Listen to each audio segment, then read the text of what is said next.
இனிப்பு பணியாரம் குழந்தைகளுக்கு.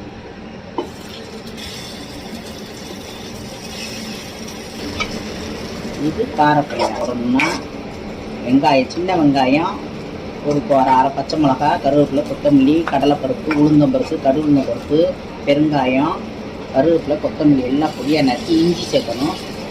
அப்படியே ஒரு தாளித்த மாதிரி ஒரு வதக்கு. பாருங்கள், நம்ம ஊற்றி வச்ச பணியாரம் சூப்பராகவே வெந்திருக்கு.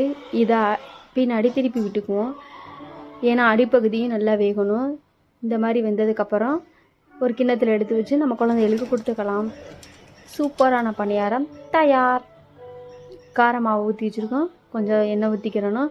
அதுவும் நல்லா வெந்ததுக்கப்புறம் இதுக்கு தொட்டுக்கிற பார்த்திங்கன்னா தேங்காய் சட்னி வச்சு இந்த கார பணியாரத்தை தொட்டு சாப்பிட்டோம்னா செம்ம டேஸ்ட்டாக இருக்கும். இதே மாதிரி ட்ரை பண்ணி பாருங்கள்.